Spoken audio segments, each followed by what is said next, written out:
Matthew Johnson here, coming to you from Stage 5. This is the first stage of Day 2, Oregon Trail Rally 2012. We can hear first car on the road, David Higgins on his way up the stage. I'm going to step out of the way and we'll get you a shot of that.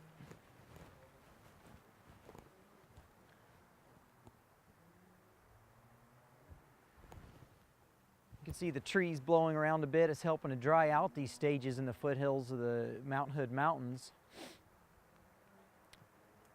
As I may have mentioned before, some of these stages got closed the other day when some teams were recceing, so it's possible some of even the top teams are going to be driving down stages today that they didn't get to recce. Oh, it might have been a false call. I'm going to say where we are and what's going on. All right, we are on stage called Fir Mountain. Like I said, first stage of the day, Day 2, Oregon Trail Rally 2012.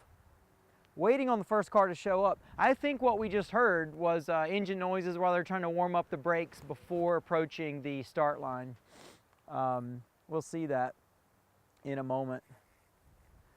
So why do you want your brakes warm? You think you want your brakes cold, right? Well, the first couple of corners, everything kind of comes up to temperature. If you start the stage full speed and you want to be full speed through the first few corners, it's really helpful to have brakes that are up to their operating temperature. Race brakes don't always work very well when they're cold.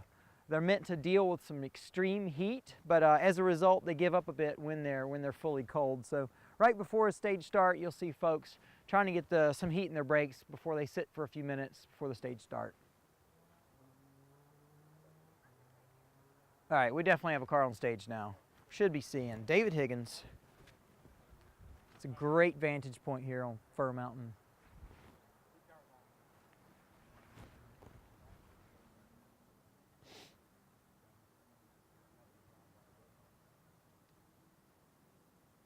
We know that some of our live coverage is hard to depend on at times. You know it's a work in progress, but we're going to have over 10, maybe even 15 hours of coverage of the Oregon Trail Rally this weekend.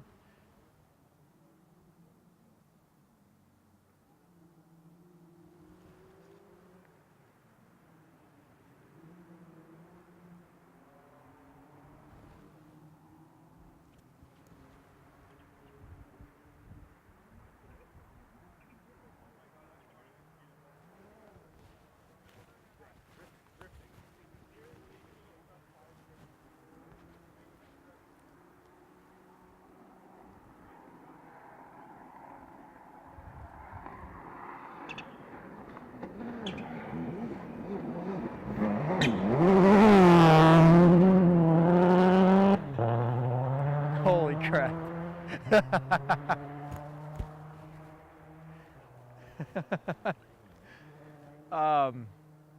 I love to see a car that's set up well, driven by a top driver, haul and tail into a tight corner like this. So what's tricky about this, as you can see him having to toss the car back and forth, there's also the camber to deal with. And honestly, he entered the corner a fair bit faster than I thought he was going to. That was fantastic. I'm stoked here.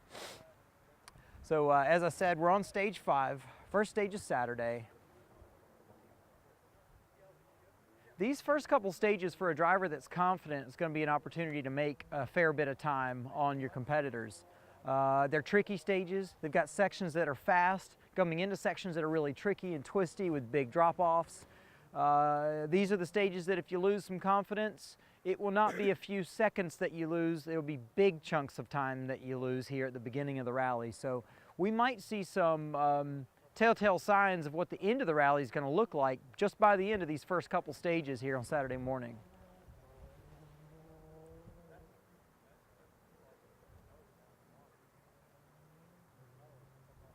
We are about a mile into stage 5. We're going to move after we get all the cars here and head to service area and get the story from stages 5 and 6. So this is Fir Mountain, then they'll run Ketchum. We've got Antoine's up.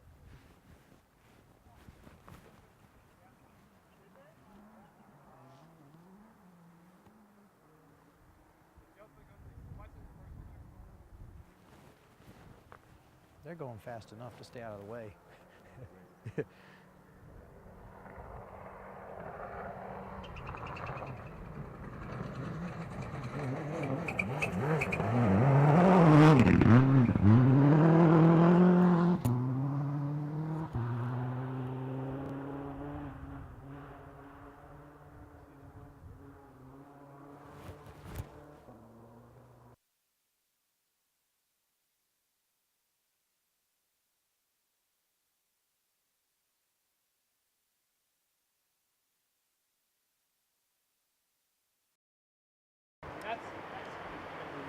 I'm on mute currently.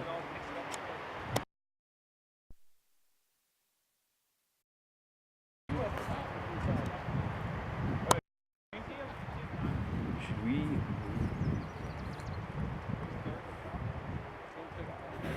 Yeah, well, no, you don't want to stand here past the first few cars. You could trust the first few cars. Probably not going to kill anybody, but after the first 5 or 10 cars, we need to get out of here. Yeah, Phil can shake his head. Here. Yeah. Yeah. Say that much. I've been around. I know. Right. I ain't standing there. Yeah. All right, we'll go over there in that spot that we found where we stayed at the van. Okay. We'll stand with Niall. I don't think anybody's ever gone off right here, but of course. Yeah, it's nice. Yeah, no. One of the interesting things about this spot is as you're climbing the hill and going uphill in rally car, you've got quite good brakes. It's easy to get slowed down, so you can carry a ton of speed into corners as long as you're going uphill. Now, the same thing happens when you're going downhill, and it's way scarier. Leo's up. Crazy man.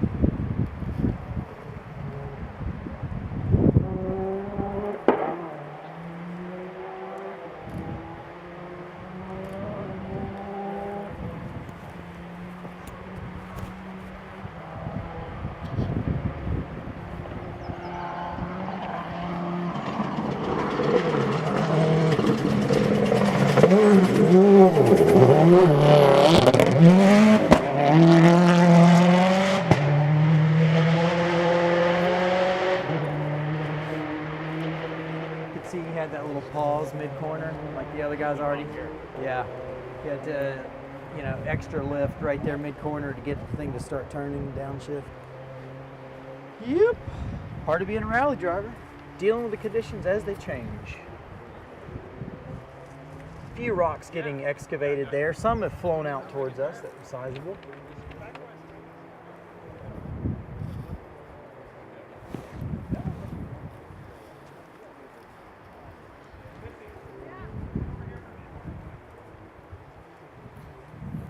At this point, Higgins was, Niall, are you moving? Stay. Higgins was 3 seconds up on Antoine, and Leo was another 11 seconds back. From Antoine. Just to this point here. Just going by the seconds on the picture. It's a really good idea. You should start watching the seconds in here. Yeah. It's a great idea. Get it right at this spot. Okay.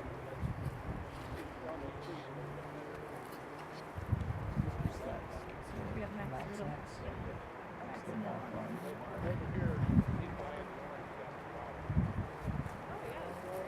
All right, we got an interview last night with Max Riddle.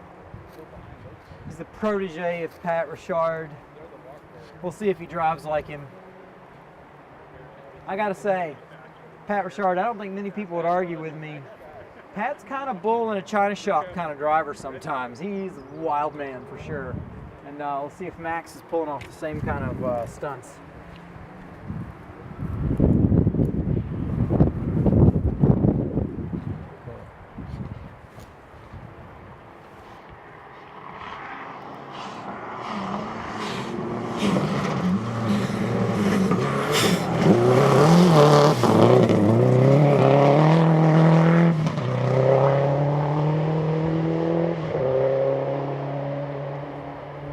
As we heard before, Max has experience in the Playboy Cup and the Mazda MX-5 Miatas. That's a car definitely that would teach you some good manners of driving and keep you smooth. Curious, speaking of the Miata, the new Miata competitor, the Subaru BRZ or Scion FRS is launched, as everybody knows if you're a car fan. I'm curious also to know when we might see one of those as a rally car. It would be really fun to see another rear-wheel drive modern rally car out here on the stages. Maybe ACP will end up with one. Who knows? So I believe Lachlan's up next. Lachlan O'Sullivan with a narrow lead in super production at the end of the night last night. I'm stoked about that, by the way. The open class fight, which we expect to be tight at some point over the weekend, actually has larger gaps so far. Super Production and two-wheel drive all have like 10 seconds separating the top three coming into this day 2, Saturday of Oregon Trail Rally. There we go. Here comes Lachlan.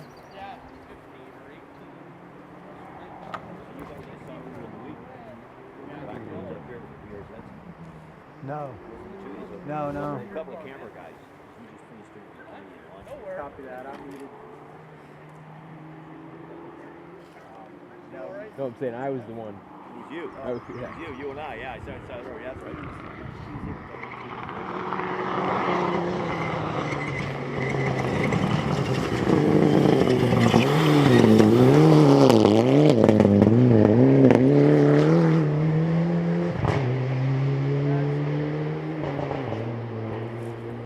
So what you can hear there, Lachlan's car did not sound fantastic. If you got some audio on that, it sounds like that on purpose. That's an anti-lag system that helps the throttle response be better. When you're asking for some power, you get it more quickly with an aggressive anti-lag system. That's what a lot of Mitsubishis use, and it's basically all about response of the car. Now, he was having some trouble with the car at other events, with the car running correctly, making full power. It sounded like when he did get on the straightaway and get on the accelerator that the car is running cleanly for him this weekend. Here we go with Mark Fox up next.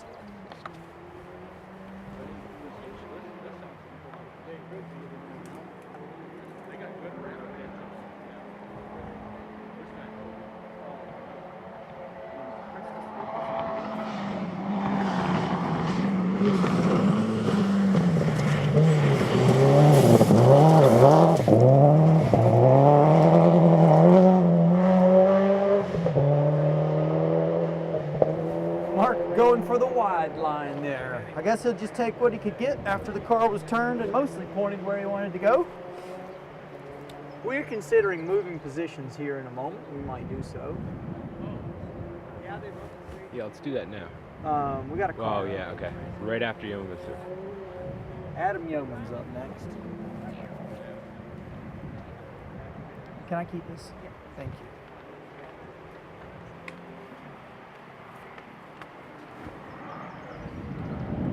All right, Adam Yeoman on the way up. We heard the story about this car. It's been 3 different rally cars in the past. It's been an open lights car, a super production car.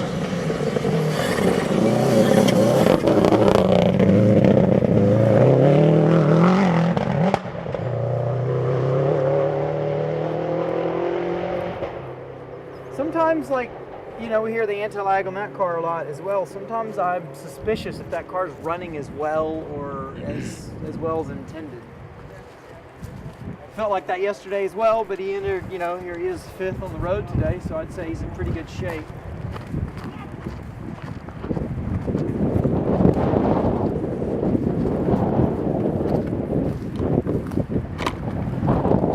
All right, just doing a little bit of relocating.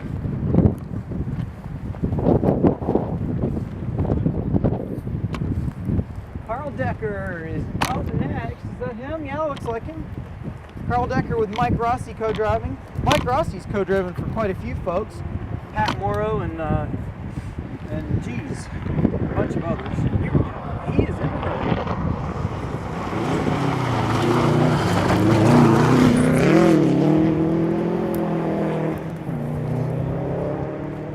Oh, there's a smell I miss. Oh man. I wish I could communicate that along the video. Dead serious. Is my audio clean when the wind's blowing like that? It's not terrible, but I think it's more the other mic that's picking up the wind. Okay, copy. So well, I wish I could communicate smell over this experience here. Carl's car just went by, and it was the smell of some fairly fresh brakes getting good and hot. It's like a mixture of brake material, paint baking off the back of the brake pad, and like mud getting burned or scorched mud. It's a fantastic smell. Seriously, I almost want to put that on my pancakes. We'll come out with some new syrup for rally people.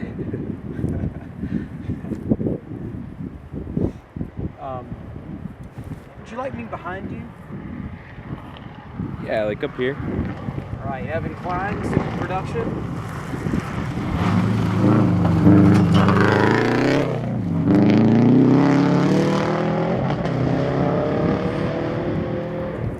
So what's missing from the sound of Evan's car as he goes by that you'll hear on every other top competition Super Production car is the sound of anti-lag.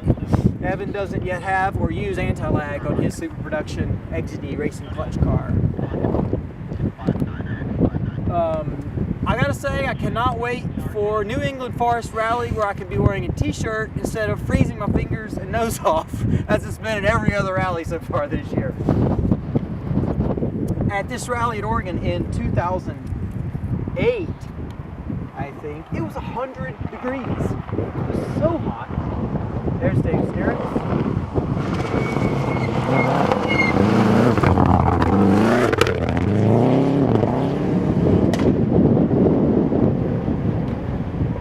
Right. Next, I am sorry, sometimes I don't want to be in the shot. There's too many bushes here. I got to figure out a better place to stand. I'm going to get myself out of the shot so you can see the car come around. Next car up it's Will Orders, one of our Aussie buddies we talked to this morning in the 400 horsepower S13 Nissan Silvia. And this is going to be a lot of fun to watch. So I'm going to step coolly out of the way here and make sure you've got a good shot of it.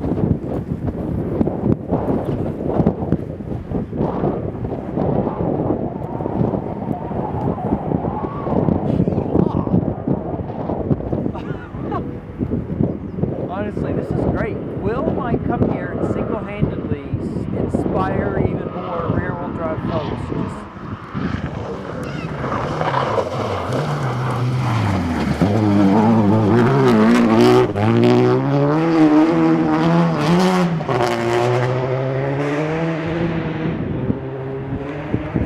This spot's not gonna work. I can't get the camera to set up enough to do the pan. Okay. You know what? I can shoot it hand. Shoot it by hand? Yep. We're going handheld. Can you like stick it back? We're just staying recording right now, right? Yeah. Okay, just double checking. So we're live. Like I said, we're always a work in progress here. Well, look what I'm dealing with. Right. Here, let's our scrub brush, our bushes. Oh, dude, snake. Just kidding. Way too cold for snakes out here. All right, so Will just went by. I wish I knew how to say Hardy's last name, but Keith Morrison's co-driving. They're in a Evo. Coming up the shelf.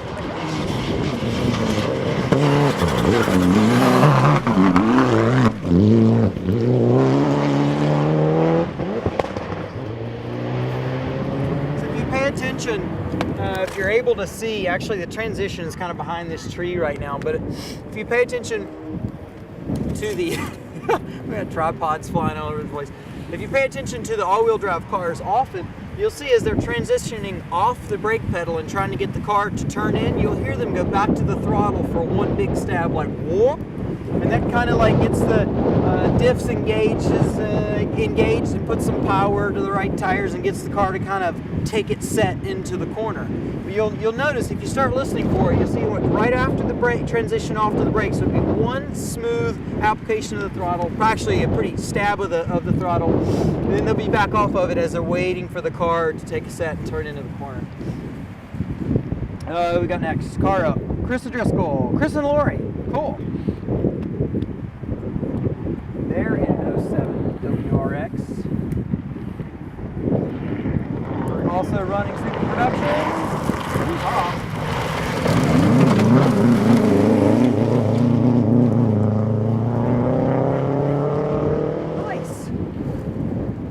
Nice. That looked pretty fast to me. It was clean. It was a nice corner. You got the car turned early. Good for them. They've been around for a couple seasons now, getting more and more experience, going faster. I mean, here they are, 13th overall currently on the start order. ACP will be up next, and we can see them already. It'll be interesting to compare how quickly Worm and ACP look here in the Scion XD compared to Will and what he looked like in the higher horsepower rear drive machine.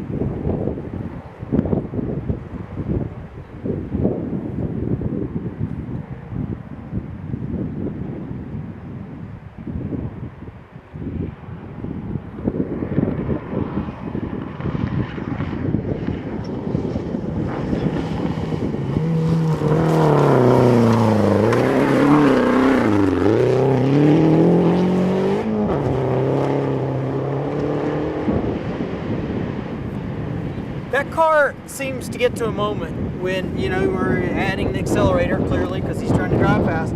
That motor reaches a point where it just goes batshit crazy and makes a ton of power all of a sudden. It appears that car would probably be a little bit difficult to modulate the power when it's muddy or rough or whatever.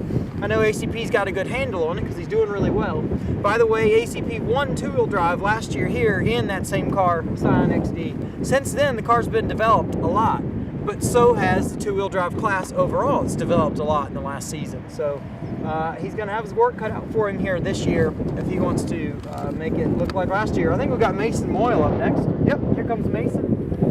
Also, right there in super production last night, right there in the fight.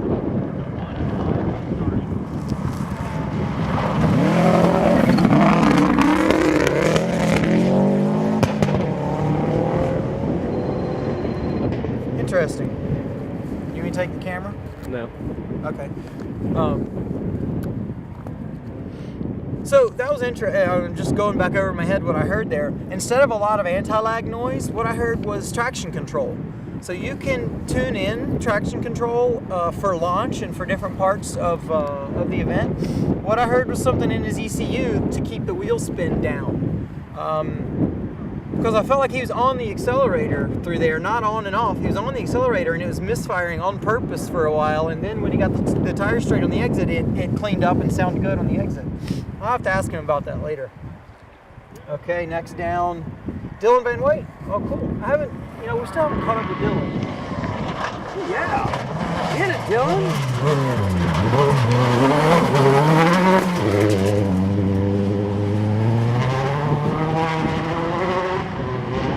Cool.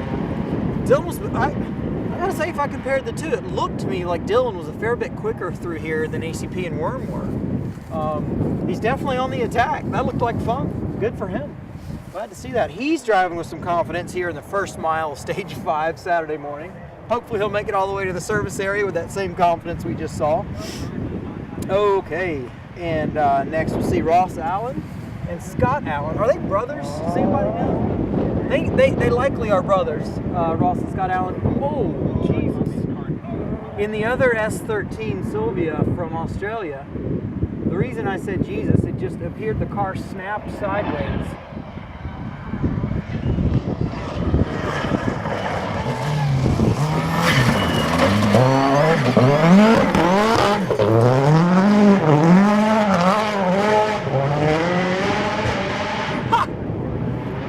That's properly inspiring to want to go build a really fast rear-wheel drive car. That's very cool. Rick and Dave Hintz actually are driving BMW M3 here this weekend. I'm not sure what the power level really is in that car, but they should be pretty fun to watch as they come ribbon by in a minute. Jamie Thomas is up next. We're going to catch up. Sorry to interrupt. Is the wind screwing up my audio? Are we clean? You seem fine. Okay. Jamie Thomas is coming up next. I competed against her in 2006 and 7 some in Production GT. And that's not her. So it's Rick Song. I know that Jamie had some clutch issues yesterday and last night. Hopefully they got those fixed and that we'll see her next or something. But this is Rick Song and one of the Libra Racing Mitsubishi Evos.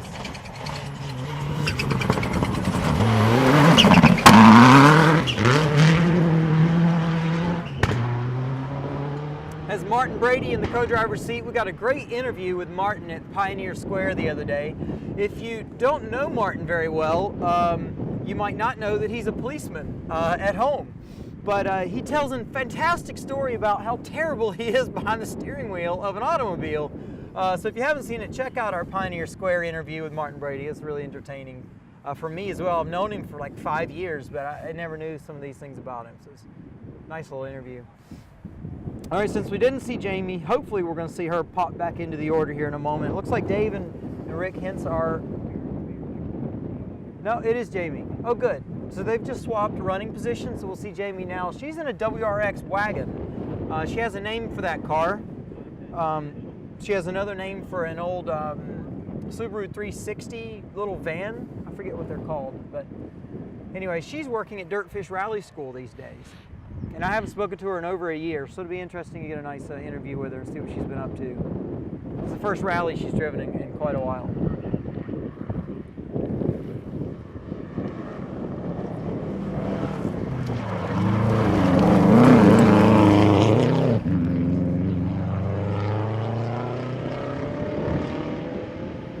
great. I don't know if the camera could see it, but she's got like a multicolored steering wheel, and it was really easy to see her hands in the wheel as she was shuffling it back and forth, kind of doing her job there in the car.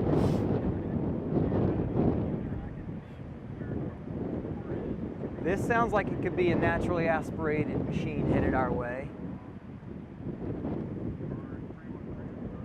Yep, here we go. BMW action. I love German cars. I think it'd be really cool to drive.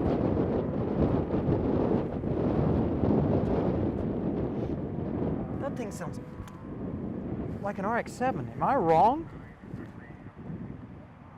No? Should be a BMW. Rick and Dave Hintz, they have a lot of experience. Yeah, there they are. They have a lot of experience in a Subaru. They ran a Subaru for years.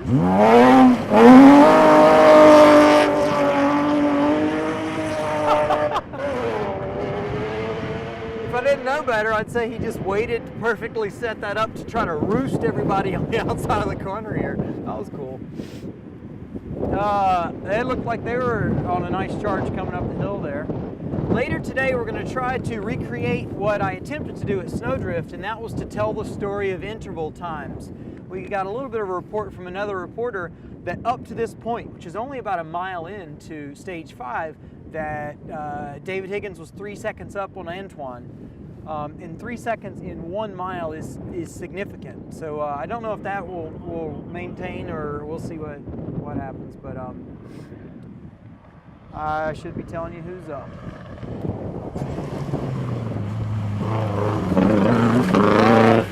God, and this is Mr. Rockmore. He's got quite a bit of experience these days. My friends at Salta Motorsports in Denver built that car.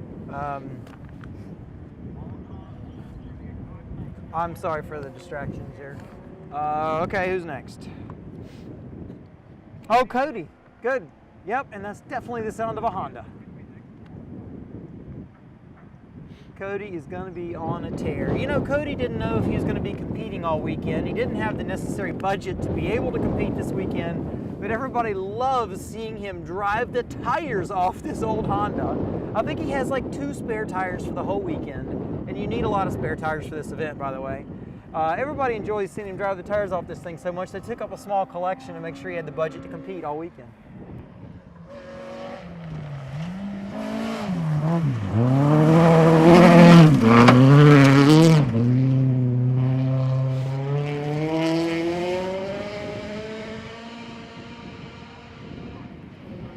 Simple formula for a lot of fun. Old, cheap 2-wheel drive car, weld the front diff and throw rally tires on it and off you go. It's not quite that simple, but it's kind of, you know, it can be that easy. All right, after Cody, I think it's going to be Fast Eddie up next. It sure looks like it. Good, we got our, I guess, first official Ford Fiesta R2 on its way up the hill. So last night when I was interviewing Eddie, I told him that it sounds from the outside like he doesn't like that car to do anything but turn 8,000 RPMs all day. And it's probably what it's going to sound like here approaching us.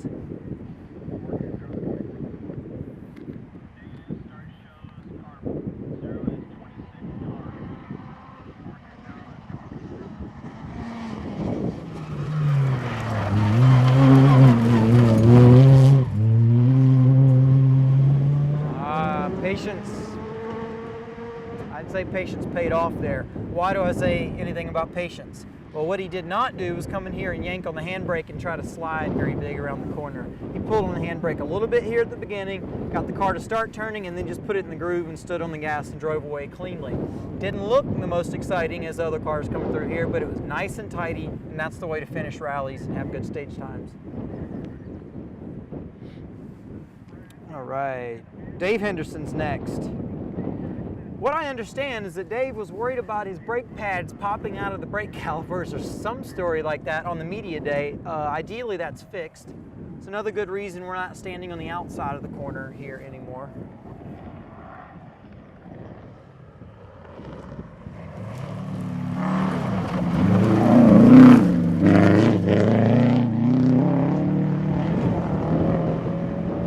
You can hear what I was talking about earlier with the throttle stab, like right there as he's getting the car to turn in. You could hear it if you start listening for it when the all-wheel drive cars are initiating into the corner here. You hear them on and off the throttle really briskly.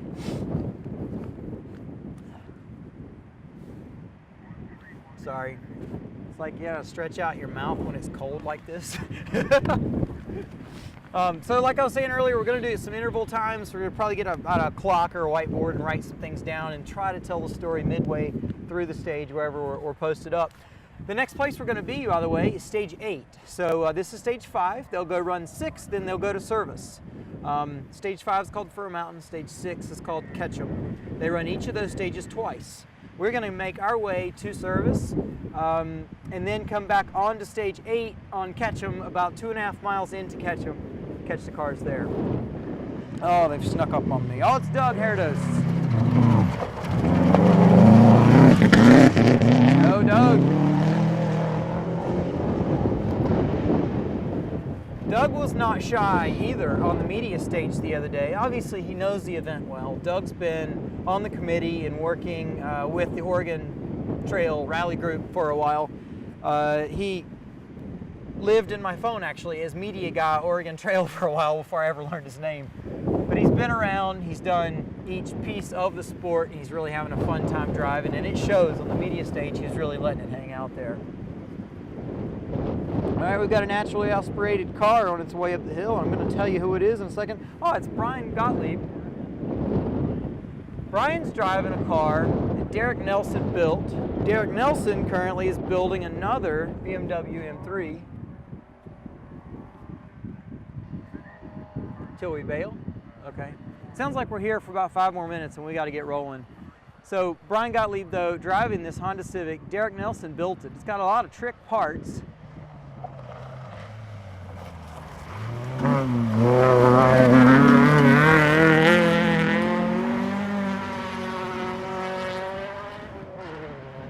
The first couple outings for that particular Honda Civic, it was piloted by Andrew Havis, and he was out here, you know, in the Northwest driving the car and won a couple of events with it. So we know that car's got some good potential.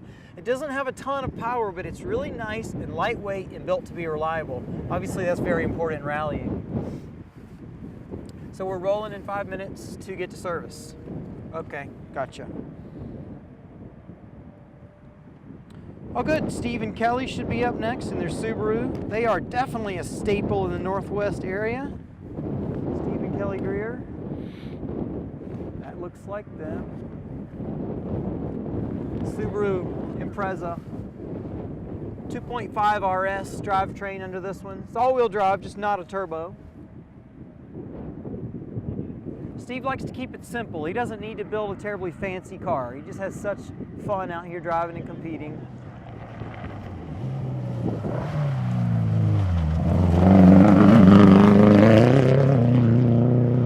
Wild Irish.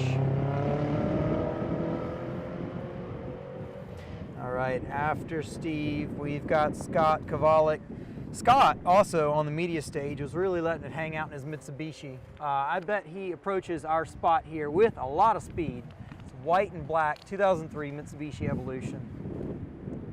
Scott was running another DSM product before. He had a Mitsubishi Eclipse for a while. I'm sure he's much happier with the Evo.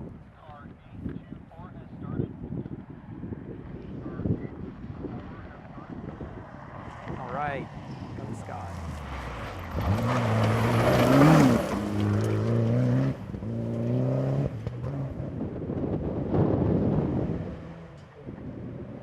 He's not the only one to miss an upshift there. He's probably the 5th car out of 20 cars, maybe less than that. 5th car out of 25 cars that's missed an upshift coming out of this intersection. I didn't really know why that is. Going uphill, a lot of wheel spin, that kind of thing.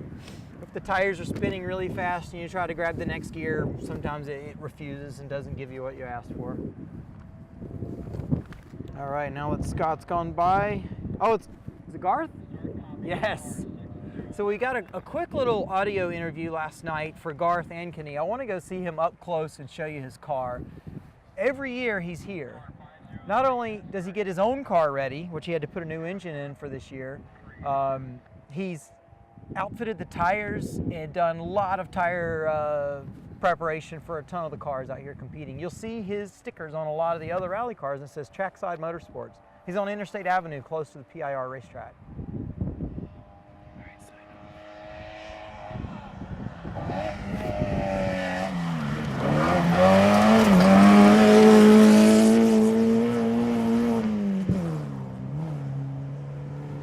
Little clutch kick there on the exit to try to keep the revs up. I gotta say, I love seeing that car. That car is a lot of the, carries with it a lot of the history of rallying. In the 60s, I guess the 60s or early 70s, you'd see Stig Blomqvist whipping around in one of those in Sweden in snow rallies. Okay, this is Matthew Johnson. I'm here, day 2, signing off from Stage 5, Oregon Trail Rally, day 2. We'll see you later.